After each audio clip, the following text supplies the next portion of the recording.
Nasemaje, Mungu atakuwako hapa mahala kwa ajili ya kuhudumia watu wa Tura hapa mahala.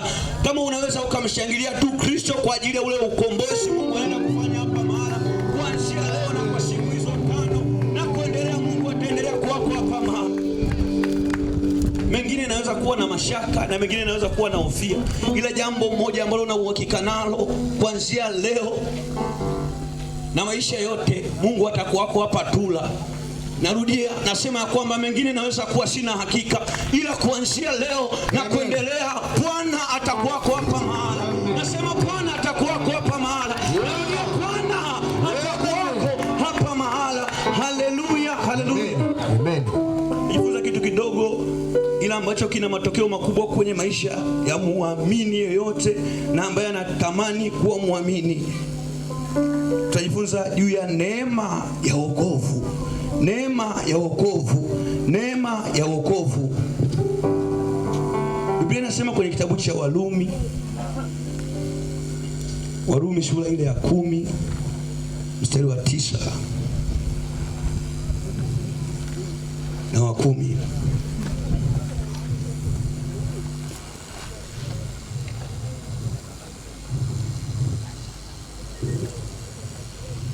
Anasema, kwa sababu ukimkiri Yesu kwa kinywa chako ya kuwa ni Bwana na kuamini moyoni mwako ya kuwa Mungu alimfufua katika wafu, utaokoka. Kwa maana kwa moyo mtu huamini hata kupata haki, na kwa kinywa mtu ukiri hata kupata wokovu. Narudia, anasema kwa sababu ukimkiri Yesu kwa kinywa chako ya kuwa ni Bwana na kuamini moyoni mwako ya kuwa Mungu alimfufua katika wafu, utaokoka. Kwa maana kwa moyo mtu huamini hata kupata haki, na kwa kinywa mtu ukiri hata kupata wokovu. Haleluya. Ile ndilo neno la Mungu. Ile ndilo neno la Mungu. Neema ya wokovu inaachiliwa, moja, kwa kwanza kuamini, lakini kwa kinywa unaipokea. Bwana asifiwe sana. Kwa kwanza kuamini unaipokea neema ya wokovu, lakini baada ya kuwa umeelewa kile kitu ulichoamini, anasema, nimefurahi kwaya moja inaitwa kwaya ya watu wa Beloya. Bwana asifiwe sana. Sema watu wa Beloya walikuwa ni waungwana kuliko wa Thessalonike. Kwa nini? Hawa watu walipohubiriwa walilifuatilia lile neno siku kwa siku. Walifuatilia lile neno siku kwa siku, wakaokoka. Walifuatilia lile neno badala ya kulisikia, walifuatilia neno siku kwa siku, wakaokoka. Asema wanawake wenye cheo na wanaume wa Kiyunani si wachache. Bwana asifiwe sana. Amen. Ya kwamba kwa ajili ya hapa mahala, kwa ajili ya ili eneo, wako watu, yuko Mungu hapa mahala ambaye anaenda kuachia ufunguzi na ukombozi na uokovu kwa ajili ya mji kwa hizi siku 5 na kuendelea. Mungu bado ataandaa watu wake mahala hapa wa kuendelea kuachia injili ambayo itaachwa na watu wa Mungu hapa mahala ikawafikie hata ambao hawakuwa waamini kwenye ile eneo. Amen. Kitu Mungu ataachia kwa ajili ya watu ambao wataokoka kwa hizi siku 5 haitoshi kuishia kwao. Wana kila sababu ya kuendelea kushuhudia na wengine. Yoshua anasema hivi, mimi na nyumba yangu nitamtumikia Bwana. Chagua wewe ndugu, utamtumikia nani? Chagua wewe ndugu, utamtumikia nani? Anasema mimi na nyumba yangu nitamtumikia Bwana, ila chagua wewe ndugu, utamtumikia nani? Lakini vitu ambavyo vinapatikana kwa Bwana, ziko baraka, uko ushindi, iko amani, iko nguvu ya kuendelea, iko nguvu ya kushinda majaribu. Hivi vitu vyote vinapatikana kwa Bwana na zaidi. Lakini usipomtumikia Bwana, ikiwa ni wewe pamoja na nyumba yako, kuko kuangamia, yako mateso kwa ajili yako, kuko kuteketea kwa ajili yako, kuko kunyanyaswa, kuko kukataliwa, kuko kudhulumika, kuko kufanikiwa kwa ajili ya maisha yako, lakini mimi na nyumba yangu tutamtumikia Bwana. Narudia, mimi na nyumba yangu tutamtumikia Bwana, kwa sababu tunatambua faida iliyoko kwa Bwana. Ziko baraka Mungu ataachia kwa ajili ya maisha yetu, iko neema Mungu ataachia kwa ajili ya maisha yetu. Hivyo basi, karibu kumtumikia Bwana. Karibu upokee neema ya wokovu na ukombozi kwa ajili yako na kwa ajili ya nyumba yako. Bwana asifiwe sana. Haleluya. Amen. Hiyo ni neema ya wokovu. Sema, kwa sababu ukimkiri Yesu kwa kinywa chako ya kuwa ni Bwana na kuamini moyoni mwako ya kuwa Mungu alimfufua katika wafu, utaokoka. Kwa maana kwa moyo mtu huamini hata kupata haki, na kwa kinywa mtu ukiri hata kupata wokovu. Baada ya kuwa umepokea neema ya wokovu, zinakuja neema na baraka nyingi zinazofungamana na wokovu ambao umekwisha kuupokea. Bwana asifiwe sana. Bwana asifiwe. Amen. Kwenye mkutano wetu leo watu wataombewa hapa mahala. Mtu alikuwa anaumwa atafunguliwa kwa magonjwa ya siku zote na ya siku nyingi. Mtu alikuwa anaona kabisa hakuna kufanikiwa, hamna kuvuka kwenye maisha ya kwake, iko mipaka kwenye eneo la uchumi, yako mateso kwenye eneo la afya, hakuna kufunguliwa kwenye eneo la taaluma. Mungu tangu leo anaenda kufungua umji katika jina la Yesu. Nasema Mungu tangu leo anaenda kufungua umji katika jina la Yesu. Narudia, tangu leo Mungu anaenda kufungua umji katika jina la Yesu Kristo wa Nazareth. Tangu leo Mungu amefungua anga na mbingu za kwake zimefunguka kwa ajili ya mvua za baraka, kwa ajili ya wale watakaomwamini, kwa ajili ya wale ambao watakubali kupokea hicho kipawa na karama ya wokovu ambao ataachia siku ya leo na kuendelea. Kwa jiandae kuipokea hiyo karama, na ziko neema, iko baraka Mungu ataandaa kwa ajili yako. Haleluya. Neema chache kati ya hizo nyingi ambazo utapokea baada ya kuwa umeipokea kwanza neema ya wokovu. Neema ya kwanza ni kurejeshwa kwenye nafasi ya ahadi. Kurejeshwa kwenye nafasi ya ahadi. Kurejeshwa kwenye nafasi ya ahadi. Nafasi ya ahadi. Unarejeshwa kwenye nafasi ya ahadi. Kitabu cha Mwanzo sura ya kwanza mstari wa 26 inasema kwamba Mungu akasema, na tumfanye mtu kwa mfano wetu, kwa sura yetu, wakatawale samaki wa baharini na ndege wa angani na wanyama na nchi yote pia na kila chenye kutambaa kitambaacho juu ya nchi. Narudia, asema Mungu akasema, na tumfanye mtu kwa mfano wetu, anasema kwa mfano wetu, kwa sura yetu, wakatawale samaki wa baharini na ndege wa angani na wanyama na nchi yote pia na kila chenye kutambaa kitambaacho juu ya nchi. Bwana asifiwe sana. Nafasi ya ahadi, Mungu anapomuumba mtu alimuumba kwa ajili ya kusimama kama mtawala. Bwana asifiwe sana. Nafasi ya ahadi, Mungu anapokuumba alikuumba kusimama kama mtawala kwenye ulimwengu, kama mtawala. Kwa nini nasema kama mtawala? Biblia inaandika kwenye kitabu cha Zaburi sura 24 ya kwamba nchi na vyote vijazavyo ni mali ya Bwana, na wote wakao ndani yake ni mali ya Bwana. Bwana asifiwe sana. Nchi na vyote vijazavyo ni mali ya Bwana, na wote wakao ndani yake. Manake mimi na wewe ni mali ya Bwana, na vyote vinavyopatikana kwenye nchi. Namkumbuka Ayubu, alikuwa na mali nyingi sana ambazo Mungu alikuwa akampatia kama zawadi ya kuzitunza. Alipozipoteza akasema ya kwamba nilitoka tumboni mwa mama yangu niliuchi, nitarudi huko na liuchi vile vile. Bwana asifiwe sana. Ya kwamba hamna mtu alizaliwa na chochote. Bwana asifiwe sana. Lakini kuna watu wakiishi, mtu mwingine atakuwa na hela, atakuwa na uchumi mzuri, atafikia hatua nzuri kwenye eneo la taaluma, atafikia hatua nzuri kwenye eneo la afya, lakini mtu mwingine atabaki kuwa chini. Kwa nini? Hamna mtu alikuja na chochote. Bwana asifiwe sana. Lakini hivi vitu vyote vinapatikana ukitaka kuvitumia ukiwa na amani, ukiwa na furaha, ukiwa na ushindi, ni ukiwa na Kristo ndani yako. Bwana asifiwe sana.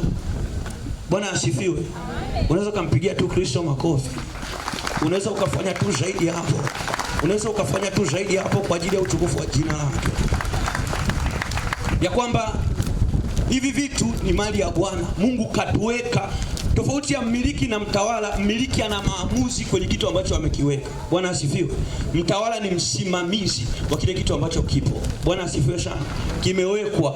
Manake hata Ayubu alipopoteza vile vitu akasema kwamba nalitoka tumboni mwa mama yangu niliuchi, nitarudi niliuchi vile vile. Kwa nini anasema hivyo? Anatambua kwamba hakuja na chochote. Bwana asifiwe sana. Manake ya kwamba ili usipokee hizi baraka na urejeshe kwenye nafasi ya wewe kuwa kama mtawala, kama ilivyokuwa kusudi la Mungu la kuumbwa kwetu mimi na wewe, unatakiwa kumkubali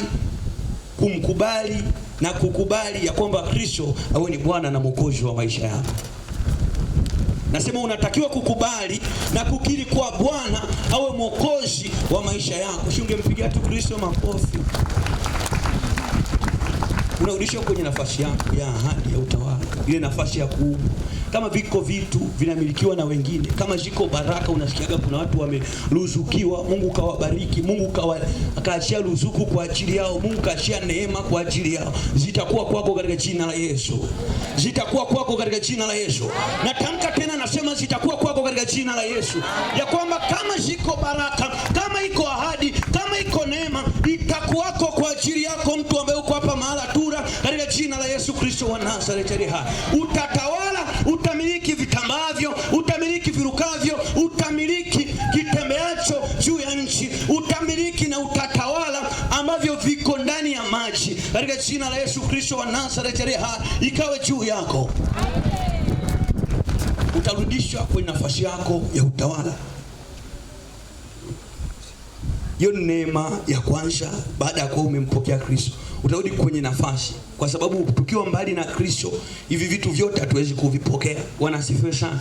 Hatuwezi kuvipokea. Kama utakipokea, hauwezi kuenjoy maisha yake ukiwa nacho. Bwana asifiwe sana. Utalala chooni ukiwa nacho kama ukiwa nje ya Kristo. Utalala na manyoka ukiwa nacho kama ukiwa na nje ya Kristo. Bwana asifiwe sana. Utakutana na magonjwa ukiwa navyo kama ukiwa nje ya Kristo. Utatoa kafara ndugu zako kama ukiwa nje ya Kristo na unataka kuvimiliki hivyo vitu. Bwana asifiwe sana. Unatakiwa kukaa na Mungu mwenye vitu ambaye ndio mtawala. Bwana asifiwe sana. Ili ambaye ni mmiliki, ili akuachie nafasi ya kutawala kwenye hilo eneo. Bwana asifiwe sana. Kubali Kristo akae ndani yako. Kubali Mungu akae ndani yako ili upokee hiyo neema ya utawala, ili urudishwe kwenye ile nafasi ambayo Mungu alituumba kwayo ya kutawala. Haleluya. Haleluya. Tunamkazia Mungu amina. Amen. Haleluya. Jambo la pili, nikiwa nje ya Kristo nitapoteza vitu vingi sana. Kitabu cha Isaya sura 42 mstari 22. Neno la Mungu limetunzwa hivi. Anasema, lakini watu hawa ni watu walioibiwa na kutekwa. Wote wamenaswa katika mashimo, wamefichwa katika magereza, wamekuwa mawindo wala hapana okoaye, wamekuwa mateka wala hapana asemaye rudisha. Ni nani miongoni mwenu atakayetega sikio lake kuyasikia hayo? Narudia, anasema ni nani miongoni mwenu atakayetega sikio lake kuyasikia hayo? Atakayesikiliza na kusikia kwa wakati ujao. Ni nani aliyemtoa Yakobo awe mateka, aliyemtia Israeli katika mikono ya wanyang'anyi? Si yeye Bwana, yeye tuliyemkosa, ambaye hawakutaka kwenda katika njia zake, wala hawakutii sheria yake. Kwa kukaa mbali na Kristo tunafanyika mateka. Bwana asifiwe sana. Kwa kukaa mbali na Kristo tunafanyika watumwa. Kwa kukaa mbali na Kristo tunapoteza haki zetu za msingi ambazo Kristo na Mungu alikuwa ametuahidia. Bwana asifiwe sana. Tukiwa mbali ya Kristo tunapoteza hivyo vyote. Lakini tukiwa karibu na Kristo akiwa ndani yetu. Bwana kwambie kitu kimoja. Yesu Kristo alipokuwa anaishi ulimwenguni, alikuwa anaitwa nani? Jina ambalo Maria anapewa ili amuite Yesu. Aliambiwa amuite nani? Emmanuel, si ndio? Si aliambiwa amuite Emmanuel, si ndio? Maana yake unaweza ukaongeza tu sauti na mimi nikusikie. Maana yake ongeza tu sauti yako tu, kwa sababu hiyo sauti sio yako, Mungu kakupa. Maana yake nini? Kama ni Mungu pamoja nasi. Baada ya kuondoka Kristo akasema baada ya muda kitambo kidogo utakapopita. Bwana asifiwe sana. Huyu Kristo atakaa ndani yenu, yani Roho Mtakatifu. Bwana asifiwe sana. Mungu pamoja nasi ambaye nilikuwa naye anakuja kukaa ndani yako ukimpokea Kristo kwa kuokoka, kwa kumkiri. Roho Mtakatifu atakuwa ndani yako. Unaweza kutiisha, unaweza kuamrisha, unaweza kufukuza vilivyopandwa kama uharibifu kwa ajili ya maisha yako, kwa sababu Mungu atakuwako ndani yako na utapokea hiyo neema katika jina la Yesu. Neema ya Bwana ya kuamrisha na kutiisha itakuwako juu yako katika jina la Yesu. Uwezesho wa kushinda wengine ambapo hawapiti utakuwako juu yako katika jina la Yesu Kristo. Kwa nini? Roho Mtakatifu ameingia ndani yako. Yaani yule Kristo ambaye alikuwa pamoja na watu sasa amekuwa ni Mungu. Roho Mtakatifu anaweza kukaa ndani yako. Bwana asifiwe sana. Haleluya. Haleluya. Kwa hivyo huu teka hauwezi ukakaa ndani ya Mungu. Bwana asifiwe sana. Magonjwa hayawezi kukaa ndani ya Mungu kwa sababu Mungu yu ndani yako. Maumivu hayawezi kukaa ndani yako kwa kuwa Mungu yu ndani yako. Hautadhulumiwa kwa sababu hata utakaponena hautanena wewe, ni Mungu atanena. Hata utakapotenda, watakapotaka kukutenda kwa hila hawatakutenda, hawatafanikiwa kwa kuwa Mungu atakuwako ndani yako. Haleluya, haleluya. Haleluya, haleluya. Bwana asifiwe sana. Iko neema, utarejeshewa. Hautakuwa mateka tena, hautakuwa mtu wa kunyanyasika tena, hautakuwa mtu wa kudharaulika tena, hautakuwa mtu wa kutengwa tena, hautakuwa mtu wa kunyanyaswa tena, hautakuwa wa kufanyiwa maamuzi, bali utafanya maamuzi katika jina la Yesu. Nasema hautakuwa mtu wa kufanyiwa maamuzi, ila utafanya maamuzi katika jina la Yesu. Nione watu ambao wanatamani kuwa wafanya maamuzi kwenye nchi, nione watu ambao wanatamani kuwa wafanya maamuzi kwenye familia za kwao. Hautafanywa maamuzi na yeye. Kuna wakati yanarushwa mawe tu batini. Bwana asifiwe. Yaani jiwe limerushwa tu limeanguka batini, unakosa amani, unakosa raha ndani. Uchawi umeanguka kwenye nyumba yangu. Bwana asifiwe sana. Kwa nini? Hauna Kristo na haujiamini ndani. Bwana asifiwe sana. Yatakapofika majira, njoo Kristo Yesu atakuwa hapa. Kuanzia hiyo saa 8 Mungu atakuwa hapa kukuhudumia na utapokea neema yako na baraka ya urejesho juu ya vile vitu vyote ambavyo vimeibiwa. Pale walipokufunga Mungu atafungua. Hiyo mipaka ya uchumi waliposema kwamba uko wenu fedha kumiliki mwisho 300,000 utapokea na kuzidi. Waliposema sadaka zako zitaishia mwisho shilingi 5,000 utatoa na kuzidi, kwa kuwa Bwana atakuzidisha zaidi na zaidi katika jina la Yesu.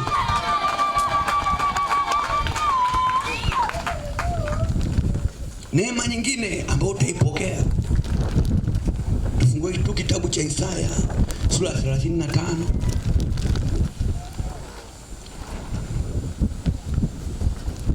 Isaya 35 kuanzia mstari ule wa 4, anasema itieni nguvu mikono iliyo dhaifu, yafanyeni imara magoti yaliyolegea. Waambieni walio na moyo wa hofu, jipeni moyo, msiogope. Tazama Mungu wenu atakuja na kisasi na malipo ya Mungu. Nasema atakuja na kisasi na malipo ya Mungu. Na malipo ya Mungu atakuja na kuwaokoa ninyi. Ndipo macho ya vipofu yatafumbuliwa hapa mahala. Narudia, ndipo macho ya vipofu yatafumbuliwa na masikio ya viziwi yatazibuliwa. Ndipo mtu aliyekilema atarukaruka kama kurungu, na ulimi wake aliyebubu utaimba. Maana katika nyika maji yatabubujika na vijito jangwani. Bwana asifiwe sana. Haleluya. Yuko mtu mmoja, kuna kitu amesema wewe hautapona. Yako matamko yametamkwa ya kwamba wewe ugonjwa utakumaliza na utakuondoa kwenye mishingi ya ulimwengu. Yako matamko yameachiwa kwa ajili yako ya kwamba wewe ni wa chini daima. Yako majira wametamka ya kwamba wewe hautakaa upone hiyo changamoto. Wewe uchumi wakasema wewe utabaki kuwa maskini, utabaki kuwa kudhulumiwa. Hali ya kwako ya uchumi, ile shamba mahindi utapata tena. Wakasema hizo alizeti utapokea tena. Lakini kwa kuwa Bwana atakuwako hapa mahala leo, kwa kuwa Kristo atakuwako hapa mahala leo, na uhakikisho ya kwamba utarejeshewa vyote. Nasema tena ya kwamba utarejeshewa vyote. Bwana atakurejeshea, atairejelesha afya yako kama tai. Utapokea afya kwenye mifupa yako, utapokea uzima na utajiri kwenye mashamba ya kwako baada ya kumpokea Kristo, kwa sababu utakapolima, utakapofanya chochote, ikiwa ni biashara au chochote, hautafanya wewe ila Kristo aliyoko ndani yako katika jina la Yesu. Nasema tena, atakayetenda ni Kristo aliyoko ndani yako katika jina la Yesu Kristo wa Nazareti.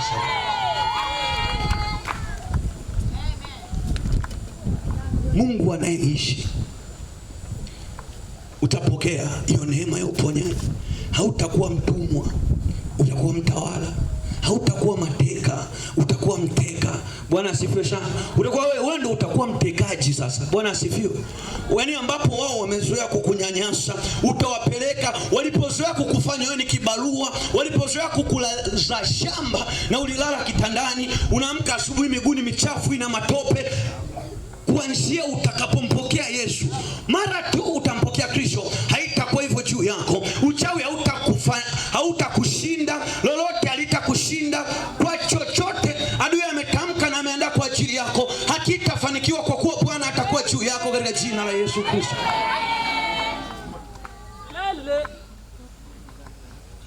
Mungu atakuwa juu yako na uwezo wa kifalme utakuwa juu yako. Utafanyika kuwa mtawala. Utafanyika kuwa mtawala. Hivyo vitu vinamilikiwa na wengine, vitakuja kwako. Hivyo vitu ambavyo tunasema kwamba mbona wanavyo watu fulani na hawasali, vitakuja kwako, kwa kuwa wao wanavimiliki na wanalala kusikoeleweka. Kwa kuwa wao wanavimiliki na wametoa ndugu zao, wewe utavimiliki na hautatoa chochote, ila Bwana atakuwa amekuruzuku na ataachia baraka juu yako. Njoo tu Kristo akuokoe. Njoo tu Kristo awe ndani yako. Bwana asifiwe sana. Ambapo wanakutisha, wanasema mtu unakutana naye waga, kuna haya maswali, mbona unanibishia? Unajivunia nini? Si ndio? Unajivunia nini? Unanibishia mimi, unajivunia nini? Unashindana na mimi, ili shamba ndio ni lako na kudhulumu. Unamwambia hapana, shamba ni la kwangu, usilifanye hivyo ndugu yangu, usinifanye hivyo rafiki yangu. Anakuambia na kudhulumu, hauna chochote cha kunifanya. Lakini yuko Kristo, baada ya kumpokea tu atashughulika naye katika jina la Yesu. Atateta naye katika jina la Yesu. Daudi anasema, Bwana ukatete nao wanaoteta nami, ukapigane nao wanaopigana nami. Adui yote atakayesimama mbele zako utamkabidhi Bwana baada ya kumpokea huyo Kristo. Haleluya. Haleluya. Nione tu mtu mmoja akimshangilia Bwana. Nione tu mtu mmoja akimshangilia Bwana. Majeshi, majeshi. Majeshi, majeshi. Kwako neema kwa ajili ya hao watu majeshi. Pale ambapo sisi huwa tunaona supplementary zina disappear, wao wataona uchumi wako ukirejeleshwa tena. Pale ambapo sisi huwa tunaona neema ya kubebwa, watavushwa na watapelekwa iliko neema ya Bwana. Huyu Kristo atakuwa kwa ajili ya hao watu. Huyu Mungu aliyenipenda mimi akanifanya nilivyo, atakuwako hapa tula kwa hizi siku kadhaa na kuendelea na kuzidi, na atakufanya kuwa shahidi wa kwake. Utaenda kuambia na wengine, hivi nilivyo, mliniona mwaka jana nina gunia 3 na nililima eka 30, lakini mwaka huu ninazo hizi gunia 5,000 na nimelima hizo eka 30. Ni huyu Bwana ndiye ambaye amefanya haya mambo. Ni huyu Kristo alimleta wale watoto wa Yudom, amefanya haya mambo. Si kwa uwezo wa kwangu, si kwa nguvu zangu, ila ni Kristo ameachia hiyo neema kwa ajili ya. Haleluya. Kitu kingine, utapokea nguvu ya kutokutishwa na chochote. Bwana asifiwe sana. Nguvu ya kutokutishwa na chochote. Biblia inasema kwenye kitabu cha Isaya sura ya 61, Roho ya Bwana juu yangu, kwa sababu Bwana amenitia mafuta ni wahubiri wanyenyekevu wa habari njema. Amenituma ili kuwaganga waliovunjika moyo na kuwatangazia mateka uhuru wao, na waliofungwa habari ya kufunguliwa kwao, kutangaza mwaka wa Bwana uliokubaliwa na siku ya kisasi cha Mungu wetu, kuwafariji wote waliao. Utafanyika baraka na utafanyika faraja kwa wengine, utawasaidia wengine, wataokoka. Utafanyika baraka katikati ya kanisa, litaisha baada ya watu kumpokea Kristo hapa mahala, litaisha baada ya watu kumpokea Kristo hapa mahala. Narudia tena, nasema hili kanisa litaisha baada ya watu kumpokea Kristo, na Mungu atatuongezea watu. Tutafanya kwa ubora na kwa kiwango kisichotambulikana. Haleluya. Roho ya Mungu itakuwa juu yako. Utaweza kutiisha, utaweza kutangaza, utaweza kutamka, vitu vitakuwa. Mungu ataachia hiyo neema juu yako. Haleluya. Mungu ataachia hiyo neema juu yako. Mungu ataachia hiyo neema. Baraka nyingine ambayo Mungu ataachia juu yako, nimesema juu ya baraka ya kuwa na nguvu. Hii nguvu tena inaelezwa kwenye kitabu cha Matendo ya Mitume sura ile ya 1 mstari wa 8. Utapokea hiyo nguvu. Matendo ya Mitume sura ya 1 mstari wa 8 anasema, lakini mtapokea nguvu akiisha kuajilia juu yenu Roho Mtakatifu, nanyi mtakuwa mashahidi wangu katika Yerusalemu na katika Uyahudi wote na Samaria na hata miisho ya nchi. Bwana asifiwe sana. Kiu yetu na kiu yangu ni kwamba wokovu usiishie kwako. Ukampute mtu mmoja ambaye ni jirani yako huwa asali kabisa, ukawakute wale ndugu zako kwenye kikao kwa huo utajiri utakaokuwa nao, yaani kwenye vikao vya ukoo, wale ambao wanakuonaga wewe ni na kadhalika, utakuwa ni mtu wa msingi sana. Bwana asifiwe sana. Kama wao wanasema ni ukoo wa kina fulani, wanamtaja fulani na wengine. Bwana asifiwe sana. Wewe ndio utakuwa huyo fulani, au wengine ndio watakuwa hao wengine. Bwana asifiwe sana. Haleluya. Kwenye vikao vya ukoo utafanya maamuzi, hautaamliwa. Narudia, hautaamliwa. Hamna mtu atafanya maamuzi kwa ajili yako, ni wewe ndio utafanya maamuzi, kwa sababu anayefanya maamuzi sio wewe, ni Kristo ndani yako, ni Mungu ndani yako ndio atafanya maamuzi. Haleluya. Unaweza ukamshangilia tu huyu Kristo na kumshangilia na kupiga makofi tu kwa ajili yake. Haleluya, haleluya, haleluya. Hiyo neema utaipokea akisha kuja juu yako Roho Mtakatifu, kwa kuwa hautaongea wewe, ni Mungu anaongea. Bwana asifiwe sana. Ameongea mtumishi hapa swala la Biblia. Unakuwa na Biblia yako, huyu Mungu Roho Mtakatifu yaliyoandikwa anakufundisha, anakufunulia, unaelewa, yanakufanya ukapokee uchumi mzuri, yanakufanya ukaurithi uzima wa milele, yanakufanya ukapokee afya njema. Hayo maandiko yanayopatikana katika hizo Biblia. Bwana asifiwe sana. Utapokea hivyo vyote, utapokea na vitakuwa juu yako katika jina la Yesu. Utapokea. Mungu ataachia hiyo neema kwa ajili yako. Kwa nini? Una Roho Mtakatifu ndani yako. Manake ninayefanya maamuzi sio mimi saa hiyo. Bwana asifiwe. Once nimempokea Roho Mtakatifu, ninayefanya maamuzi sio mimi, ni Mungu ndani yangu. Bwana asifiwe sana. Nitakayeamua kwenye kwenye sijui nataka kufanya biashara. So wakati woga tunakaa, unaenda kumuuliza jirani, nifanye biashara gani na 200,000? Bwana asifiwe sana. Nakwambia hiyo hela. Sasa unaona 200,000 inatosha nini? Unaona hiyo hela inatosha nini? Kwa nini usipeleke mahala, yani sijui ama nakwambia ukainywe au ukafanya kitu fulani, anayefanya hiyo hela uliyokuwa nayo sio kitu kabisa na itoshe. Lakini utakapokuwa na Roho Mtakatifu atakusaidia ufanye maamuzi makubwa yenye manufaa kwa ajili ya maisha yako. Bwana asifiwe sana. Baada ya kumpokea Kristo, hivi vyote utavipokea. Sijui nisemaje, na sina maneno mazuri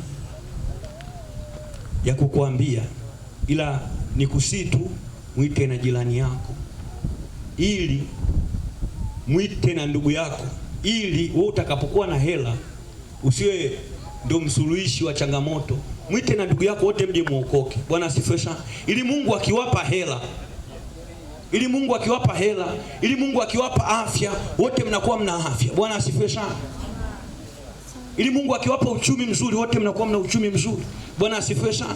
Wewe pamoja na nyumba yako. Anasema Joshua kwamba mimi na nyumba yangu tutamtumikia Bwana. Leo wewe chagua utamtumikia nani, lakini kwa Bwana kumbuka, iko ahadi, liko tumaini, iko faraja, uko ushindi, yako matarajio, uko utajiri, uko uweza, uko utawala, uko ufalme, na hiyo neema itakuwa juu yako kama ukimkubali Kristo. Haleluya.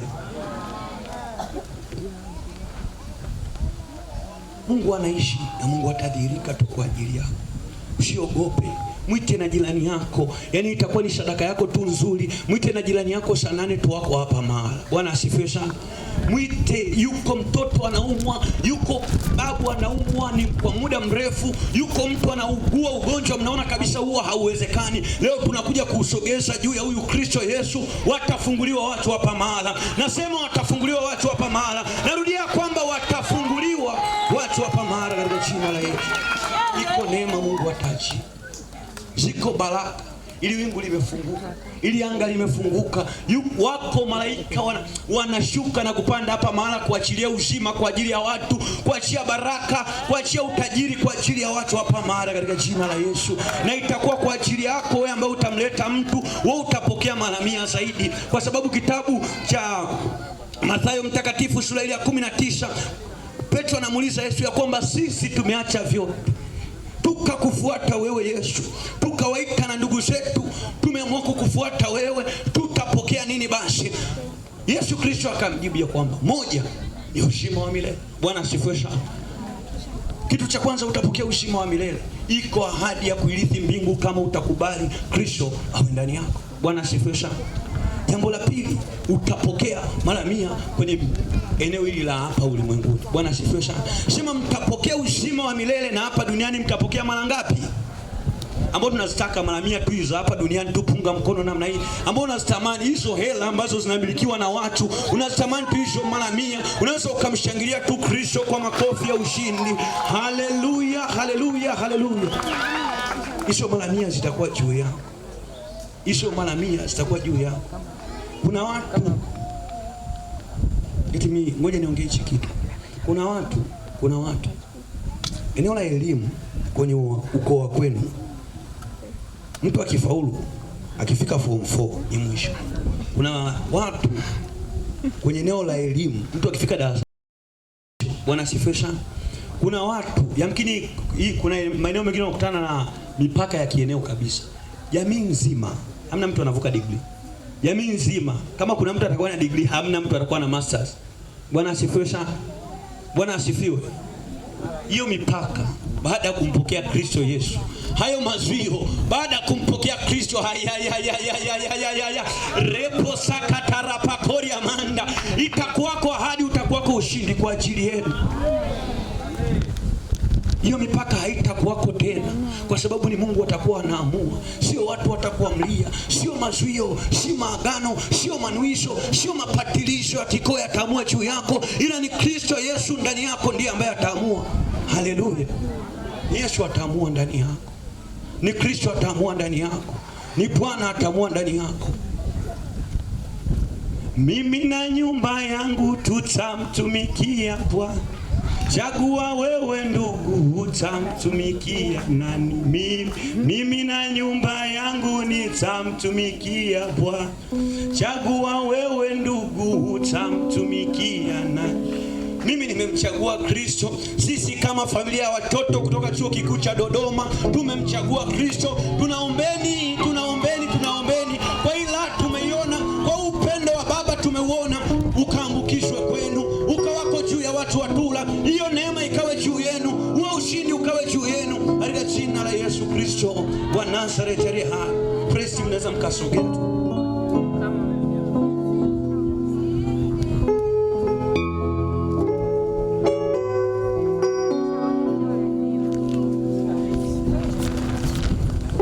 Simama kwa miguu yako kama ni Mungu kakupa. iko neema. Hizi neema zitakuwa juu yako. Baraka ya utawala itakuwa juu yako. Neema ya uwezesho kwenye uchumi itakuwa juu yako. Ushindi utakuwa juu yako. Tumaini litakuwa juu yako. Watakukatisha tamaa lakini hayatawezekana. Watakubeza na wala hautabezwa. Watakudharau na wala hautadharaulika, kwa kuwa Kristo atakuwako ndani yako. Mtunzi wa tenzi mmoja anasema ya kwamba watu wakinidharau, nijaporushwa pia yupo Kristo ambaye atanikwambata mikononi. Maombi yako atayasikia.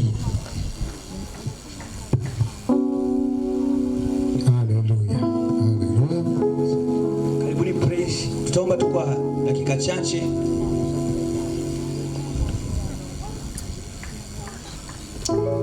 Yesu kwetu ni rafiki. Unaweza ukaendelea kumtafakari Mungu pamoja na dhambi tulizokuwa nazo. Biblia nasoma, mimi naniambia mshahara wa dhambi ni mauti. Maana mara tu nimetenda dhambi, sikustahili kuendelea kuishi. Yuko mtu ana changamoto, unaweza tu ukasogea kwa ajili ya utukufu wa Baba.